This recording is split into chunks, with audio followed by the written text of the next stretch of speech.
నమస్తే. శ్రీ గురుభ్యో నమః. శ్రీమాత్రే నమః. ఆదిత్యాయ చ సోమాయ మంగళాయ బుధాయ చ గురు శుక్ర శనిభ్యే రాహవే కేతవే నమః. జపా కుసుమ సంకాశం కాశ్యపేయం మహాద్రుతిం తమోరిం సర్వపాపఘ్నం ప్రణతోస్మి దివాకరం. ఆదిత్యాది నవగ్రహాలకు కలుస్తూ ప్రతి మాసం చెప్పుకున్నట్టుగానే మనం ఈ మాసం గోచార ఫలితాలను తెలుసుకుందాం. మార్చి 2026 గోచార ఫలితాలు ఎలా ఉంటాయి అని తెలుసుకోవడానికి ముందు ఇక్కడ ఈ మార్చికి మాత్రం ఒక ప్రత్యేకత ఉంది.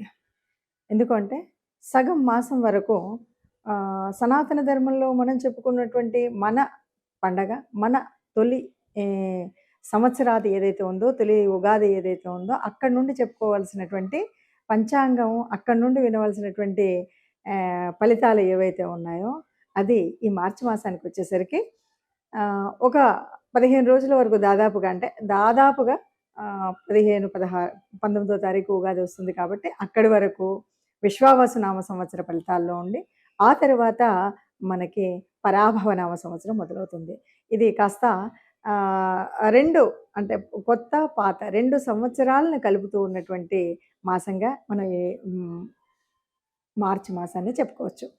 ఇక ఈ మాసానికి కనుక గోచార ఫలితాలను తెలుసుకునేటప్పుడు అసలు గోచారంలో మనకు ఉండవలసినటువంటి గ్రహస్థితి ఈ మాసంలో మరి ఎలా ఉంది, ప్రారంభంలో ఎలా ఉంది, చివరిలో ఏదైనా మార్పు ఉందా అని కనుక చూసినట్టయితే ముందుగా ఇందులో మనకి కుంభరాశిలో మొన్నటి వరకు మనకు తెలుసు అధిక గ్రహాలు అక్కడ ఉన్నటువంటి సంగతి. 15 వరకు రవి అందులోనే ఉంటాడు, రాహు అక్కడే ఉన్నాడు, కుజుడు కూడా అక్కడ ఉన్నాడు. ఇక మీనరాశిలోకి వస్తే మరి మీనరాశిలో మనకి శుక్రుడు, శని ఇద్దరు అక్కడ ఉంటారు. మనకి గ్రహాల తేడా కూడా మనకు కనిపిస్తుంది. శుక్రగ్రహానికి వచ్చేసరికి ఆయనకు ఉచ్చస్థానమైనటువంటి స్థానంలో శుక్రుడు ఉన్నాడు. ఇక గురువు మిథునంలో ఉంటాడు.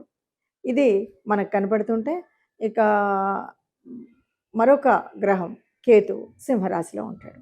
ఇది మనకు నవగ్రహాలు ఎక్కడ ఉన్నాయని. చంద్రుడు ప్రారంభంలో అయితే మనకి కర్కాటకంలోనే ప్రారంభమవుతాడు.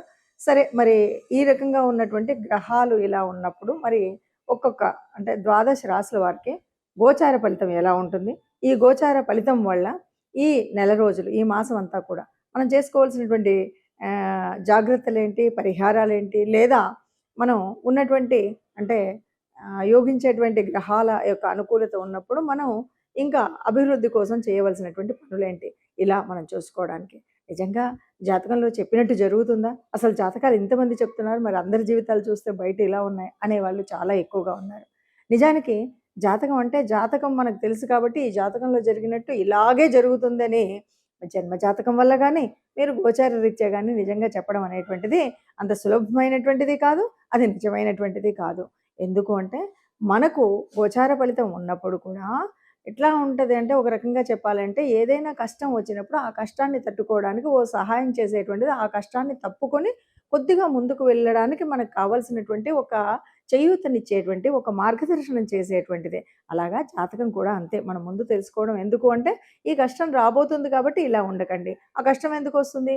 నీ దురుస్తనం వల్ల రావచ్చు, లేదు కుజుడు ఉన్నాడు కాబట్టి నీ తొందరపాటుతనంలో రావచ్చు. ఇలాంటి విషయాలు చెప్తూ ఉంటాం కాబట్టి ఆ తొందరపాటును తగ్గించుకోవడం, ఇతరులతో మాట్లాడేటప్పుడు మంచిగా మాట్లాడడం, ఈ విషయాల వల్ల ఉంటుంది. కాబట్టి జాతకం అనేది ప్రతి మాసం తెలుసుకోవాల్సిందే. గోచార రీత్యా ఎలాంటి మార్పులు ఉన్నాయి, మనం ఏం మార్పులు తర్వాత ఏ రకంగా ఏ దేవతానుగ్రహం కావాలి మనకు, ఏ గ్రహానుగ్రహం కావాలి అన్నది తెలుసుకుంటూ ముందుకు వెళ్ళవలసిందే.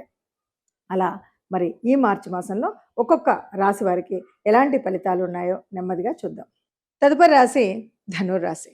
ధనుస్సు రాశి వారికి ఎలా ఉంటుంది అంటే రాస్యాధిపతి గురువు 1, 2 రాస్యాధిపతి ఆయన ఉచ్చస్థానంలోనే ఉన్నాడు. అదే బాగుంది, అంతా బాగుంది. కానీ అయినప్పటికీ ఎలా ఉంటుంది ఏంటి అంటే ఈయన ఉన్నటువంటి ఒక స్థితి మనం మర్చిపోకూడదు. ధనుసు రాశి వారు అర్ధాష్టమ శనిలో ఉన్నారు కాబట్టి కొన్ని విషయాల్లో కాస్త నింపాదిగా జరుగుతూ ఉంటాయి పనులు, నెమ్మదిగా జరుగుతూ ఉంటాయి. వీటిని దృష్టిలో పెట్టుకొని మనం ఏ పని చేయాలన్నా గూడా. ఎందుకంటే గురువు అంటేనే ఆలోచన విధానంతో చేసేటువంటి ఇది ధనుర్రాశి, గురు రాశి. ఇంకొకటేంటంటే ఏ పని చేయాలన్నా వాళ్ళు ఎక్కుపెట్టిన బాణంలాగా ఒక స్థిర నిర్ణయంతో తప్పనిసరిగా ఆ టార్గెట్ మీట్ అవ్వడం కోసమే చేస్తారు. అయినప్పటికి కూడా ఆ పనులు అవ్వట్లేదు అంటే ఏంటంటే మనం అర్ధాష్టమ శనిలో ఉన్నాం. అర్ధాష్టమ శనిలో ఉన్నాం కాబట్టి ఏం చేయాలంటే తప్పనిసరిగా దాన ధర్మాలు చేసుకోవాలి. తప్పనిసరిగా ఆ శనిదేవుడిని ప్రార్థించాలి. శనికి సంబంధించిన స్తోత్రాన్ని చదువుకోవాలి. ఇలాంటివి చేస్తూ మనం ఏం చేయాలి అంటే ఒక పని చేస్తున్నాము. అది ఒక ఉద్యోగానికి సంబంధించింది. ఆలోచనతోనే చేస్తాం. ఒక మంచి గమ్యం కోసమే ఆలోచిస్తాం. అయినప్పటికి కూడా ఒక రెండోసారి ఆలోచించడం. ఇది కరెక్టేనా? కాదా? అని ఇది ఉద్యోగంలో కానీ, వ్యాపారంలో గానీ, సంతాన విషయంలో గానీ, సంతాన వివాహ విషయం కానీ, సొంత వివాహం కానీ విషయాల్లో 1కి 2 సార్లు ఆలోచించి. ఎందుకంటే ఈ అర్ధాష్టమ శని ప్రభావం వల్ల రేపు జరగబోయే కాలానికి కీడు జరగకుండా ఉండాలి అంటే 1కి 2 సార్లు ఆలోచించడం అనేది చేయాలి. దానితో పాటు ఇది కొంతకాలం ఉండేటువంటి కష్టమే. కాబట్టి ఇది పెద్దగా ఇబ్బంది పెడుతుందని కాకుండా, దానికి కావాల్సినటువంటి పరిహారాలు ఎప్పటికప్పుడు పరిహారాలు చేసుకుంటూ, గ్రహానుకూలత కోసం మనం ప్రార్థించినటువంటి ప్రార్థనలు చేస్తూ ముందుకు వెళ్ళినట్టయితే ఏ రకమైన ఇబ్బంది లేకుండా ధనుసు రాశి వారు హాయిగా, ఆనందంగా ఈ మాసం అంతా గడుపుతారని చెప్పొచ్చు. ఇలా ఒక్కొక్క గ్రహం వల్ల ఒక్కొక్క ప్రభావాన్ని మనం చూస్తున్నాం కదా! అంటే ఇది గ్రహాల యొక్క తత్వం ఒక్కటే కాదు. మనకు కూడా జన్మజాతకంలో ఉన్నటువంటి అంతకుముందే ఉన్నటువంటి గ్రహాల ఉపస్థితి వల్ల కావచ్చు, లేకపోతే జరుగుతున్న దశ, అంతర్దశల మూలంగా కూడా కావచ్చు. మనం ఇప్పుడు ఏదైతే చెప్పుకున్నామో అలాగ మాకు జరగలేదండి, లేదు అలాకంటే బాగా జరిగిందండి, లేదు అలా చెప్పారు గానీ ఇలా జరిగిందండి అనే మాటలు వింటుంటాం కాబట్టి దానికి కారణం ఏమిటి అంటే ముఖ్యంగా మనకు జన్మజాతకంలో మనకు నడుస్తున్నటువంటి మంచి యోగించే గ్రహాలు మనకు అనుకూలంగా ఉండేవి ఉండవచ్చు.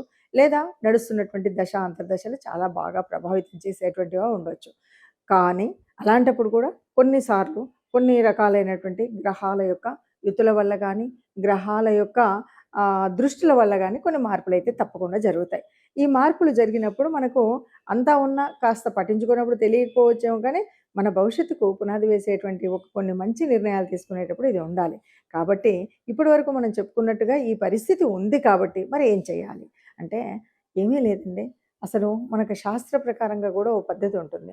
ఎప్పుడూ కూడా దేవతానుగ్రహం పొందాలి అంటే ఇష్టదేవత ఆర్ లేదు అంటే కులదేవత. ఈ మీ ఇష్టదేవతను గానీ, కులదేవతను గానీ ఆరాధించేటువంటి పద్ధతి ఉంటుంది. ఆరాధించే పద్ధతి అంటే ప్రతినిత్యం మనం ప్రతినిత్యం కొంతమందైతే ప్రతి క్షణం కూడా నామస్మరణ చేయడం అనేటువంటిది ఉంటుంది.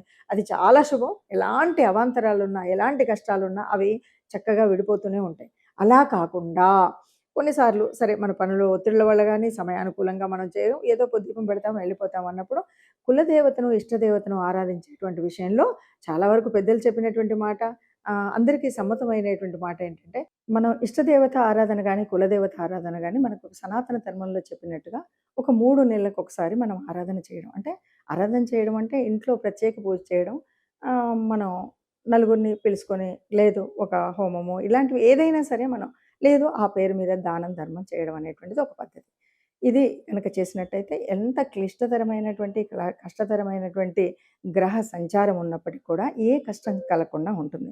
ఇక ఈ నెలకు కనుక మనం ఆలోచించినట్టయితే, ఈ నెలలో ప్రత్యేకించి మనము పూజించవలసినటువంటిది, ఆరాధించవలసింది ఎవరిది అంటే, ఇది వసంత ఋతువు వస్తుంది. చైత్ర మాసంలో వచ్చేటువంటి రాబోయేటువంటి చైత్ర నవరాత్రులు వస్తున్నాయి గనక ఆ విష్ణుమూర్తి ఆరాధన లేకపోతే ప్రత్యేకించి రామనామము, రామనామ జపం.